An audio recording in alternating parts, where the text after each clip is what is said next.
world that injustices have been addressed, it happened when all colors got together. You know, the Civil War was the North, obviously, against the South, all colors, right? The civil rights, you know, you saw all colors banding together, holding hands, saying this is wrong. All of apartheid, yep. The same thing. And Desmond Tutu has a. No, go ahead, Desmond Tutu. Desmond Tutu has a saying that if you see an injustice, and I don't know exactly, and you play neutral, then you're on the side of the oppressor, right? Yeah. But we can't do this ourselves, and we can't just run around screaming, right? So how do we band together with those whose forefathers have helped us fight this injustice and come up with policies and things like that? I don't have the answer. It's a little above my pay grade. You know, we had a president who was the same color of ours, and I know that he must have tried to address it, but this has got to be done on a roots level, independently, with each person who is a legislative person in your community, and there's got to be some kind of law, but I don't have the answer, and I feel powerless by not having the answer. Yeah. Well, listen, man, I think one of the things that you said is that it's going to take everybody to band together in order for real change to be made. And that's just not black people. That's going to take every single ethnicity. All Americans should be outraged by the things that are happening in this country. And it's going to take all of us getting together, you know, in order. No, 100%. I mean, you look at these kids who are being, you know, but I think that what I do and you do and a lot of great inspirational people here, and I'm not talking about color, I'm talking about gender, religious, whatever the case is, when we got to find a way to get together, because, you know, before you could use the excuse, well, I never saw that happening and I can't believe it. Now, unfortunately, I'm so sad, we're getting numb to seeing it happening. We're getting numb to seeing men of color being killed. Yep. Right? And that is sad, right? I think also, you know, people used to say, well, that person was a bad person. I don't know about you, TJ, but I was at the end of an officer's, you know, the barrel of an officer's gun 3 times in my life when I was a kid, and I was not doing anything bad. I was just a little kid with some T-shirts and big dreams, and God was on my side those days. And if those guys would have got out of hand like they've done to many of us, then I wouldn't be able to be here to hopefully inspire people and invest in other people's dreams and be an example of what hopefully a good father or a good person dedicated to their faith is. So the people of other colors seeing that, they can't no longer use excuses and saying, yo, that guy must have been doing something wrong, or those people. It takes time to grow into your maturity and to grow into who you can be as a man. If we would have lost, if we wouldn't have had Jay-Z, right? The Jay-Z now is a different Jay-Z from the Jay-Z 20 years ago, right? The things that he's able 100%. To do with the criminal justice system and help you, like it's 2 completely different men. It takes time to matriculate through life and have those experiences in order to make that change, in order to give back. But one of these things, TJ, I know it's going to be a sensitive topic that we have to talk about, is we have to also control and police our own community and our own communication. I mean, we got to be honest about that. Like, you can see in other religions or ethnic groups, they don't allow their artists or people to say certain things about their ethnic group, whatever their color is. Yep. Right? They don't allow that. It's not right, and it shouldn't be done. If we allow and we reward, and I understand this is a systematic situation of generations of systematic ways of destroying us, but we allow and reward people for saying nigger and bitch and shoot this motherfucker, if another culture doesn't understand us and they got to walk up to a car and the car is smoky and all they hear is generally their inside of us saying, well, shoot a motherfucker, kill a motherfucker, shoot a motherfucker, kill a motherfucker, and you have not had experience with those people, you're nervous. Now, I'm not saying that happened in Minneapolis, Minnesota, right? They were purely, on this dude, right, for them. But how many times did someone who don't know our type of world walk up to a car and they're scared because all they've been trained mentally because they grew up in a different area? Yeah. So we got to be very careful about that too. And I don't want to get too religious and preachy, but we shouldn't be out there also making it sound fly to disrespect females. women of color or any female, period. These are the mothers of the community. And yet you calling this girl a bitch, but yet you want somebody else to respect her? So Yeah. we gotta take a little bit of responsibility too. You know what I mean? I've spent this morning thinking about that point, right? There was another guy, I forgot his name, some actor that put out the whole, how can we get upset with police officers when there's so much black on black crime in the community, right? And before getting into like the whole socioeconomic issue and dating it back to slavery and dating it back to our resources and dating back to all those things, I just think that when you and I are both dog people, right? There's a difference between our dogs getting in a fight with another dog and a person hurting a dog, right? It's two Yes. completely different things. Us as humans are supposed to be here to protect the dogs. Us as humans are supposed to lead by example and help the dogs, right? If a dog and another dog are fighting, that's because their mindset is in a different place. It might be a bone, it might be something, but it's only based off of their experiences, right? So when you have law enforcement that's coming into a neighborhood and they're supposed to be helping us, they're supposed to be leading by example, right? And I'm not comparing us to dogs, but that's how they treat us in a lot of times.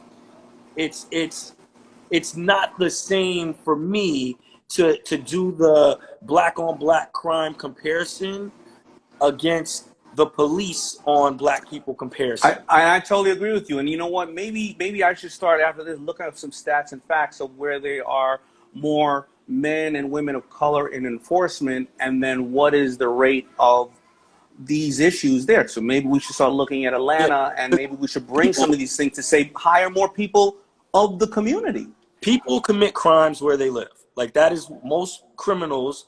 I mean, most people that commit crimes in their neighborhood. When there's a lack of resources, when there's a lack of good food, when there's a lack of education, when there's a lack of, community centers for kids to grow up in, when there's a lack of all those things, and there's drugs in, like there's going to be more violence. So we need officers to step in and help, not to hurt, not to put the knee on the neck. And it's just crazy to me that if I were to hurt a dog right now on camera, the world would go crazy. They would be like, oh my God, he's an animal abuser. PETA would be at my door, the whole thing. But they don't give that sort of respect and appreciation to our people. And that's what really bothers me, man. Then you see how, and there are people that have systematic situations going on like that, because what happens is you would hope that you would want to hire people within that community, but if you try to get them, as many of them processed early in life, so they're not eligible to be in law enforcement, right? That's what happens. So there's the systematic part of it, right? Also the systematic part, and not necessarily systematic part, but if you're in your community, you got to start voting and saying, I don't want the liquor store cannot be here. The gun shop cannot be here. You gotta fight for those things, because we are people of color and we are fighting systematic issues. We are fighting just natural things. If somebody doesn't relate because they don't know you, and we're talking about education as well. And you and I can talk like till we're blue in the face. I feel so helpless when we talk about this situation, because it's just what it is. But yet, now, but on the flip side, person of another color goes and shoots up a school, they need help. But we don't need help. You know what I mean? Like it's just systematic too. It's very, very frustrating. You can get they say you can get a gun in the hood quicker than you can get a tomato. And it's not an even playing field. Shout out to Steve OBrien. I saw him just chime in, and he said, there is no black on black crime. It's just crime, and it's systematic. And you hit another great comment. It's like we gotta get the right people in office. We gotta get the right people in those legislative positions in our communities to help put the right people on the police force, to hold the mayor and the people that are in charge of those budgets accountable. And it takes conversations like this, man, to inspire the youth. Maybe when I start talking because there's a lot. Listen, man, there is a lot of fine police officers out there. There are a lot of them. I work with a lot of them who are in the community. They're serving their community really well. Maybe when we start talking to the PAL and stuff, we start to say to them, do you have a criminal justice course that you can teach younger kids so they can understand the power of the system? And then when they get a little bit older, they can also apply to be detectives and attorneys and things like that, or people who fight as advocates. Maybe I should try to get some courses like that for our people. And it doesn't mean, and listen, the poor white community is screwed up too. Don't get me wrong. I mean, poor is poor. When you don't have an education, everything else starts to fall by the wayside, right? You don't take care of your body nutrition wise. You don't take care of your education. You don't take care of your family. So there's a lot of things that we can do. But maybe when I start talking to all the police organizations, we start to try to find out some ways to give kids the understanding of what so many people probably watching here know, the law, and how to progress, and how to be more than a sanitation worker. And nothing wrong with a sanitation worker. I'm just saying how you can be a cop, because you know what, a lot of kids, when they in our music, and a lot of things, you're whack if you're a cop. Exactly. You know, you're a sellout. How dare you? No, we got to change that shit to be like, no, you're protecting people. You're a fly. A lot of cats are depending on you. That's what we got to try to start that narrative. But man, we could talk forever. We could talk forever now. We could, man. You know, if you're just tuning in, Daymond, when I started my career, you were one of the first people that told me that I could do more. And I don't think you really understand, but I mean, you were there pretty much, season 1 of 106 & Park that first year. I met you, you came into my life, and you mentored me from there. And you were, always telling me, you can do more. This will not be where you land. You will go up. You will keep going. And it takes, it takes people in your life to tell you that you can be great, to tell you that you can do other things, to tell you that you can succeed in order for you to get there. You have to have that. And so I appreciate, I want to give you the flowers while we can. No, thank you, man. Our brother Andre Harrell the other day, man. And I wanted to take that time out to tell you how much I love you and how much I appreciate you, man. I love you too, brother. I'm really, really proud of you. But in all reality, I wish I could tell you that it was a struggle to see that you were going to be somebody bigger and greater. But you showed up one time. You showed up with a smile. You didn't show up with a crew of 100 people. You asked questions. You made yourself vulnerable. You showed appreciation for people. You showed appreciation for me. It wasn't like, this and that. You when things did go out challenging, I think 9/11 happened. So TJ, we know each other even longer, because remember, I was dressing you before 9/11 happened, because I remember having to call you and Fred in the office, and you said, I know what's going to happen. My sponsorship is cut in half, huh? Because I'm hearing it from every. Oh no, it was 08. It was, 08. Yeah, you was like, you was like. I was about to say, it was like 07. Yeah, I was like, yeah. 07. Listen, 07. I've been through so many of these type of crashes in one way or another. I can't even remember which one it was anymore. Yep. But I remember you going, you coming in going, I understand what's got to happen, and I'm down, and you know what? I'll still rock out for you. You made it really, really attractive to still want to do business with you.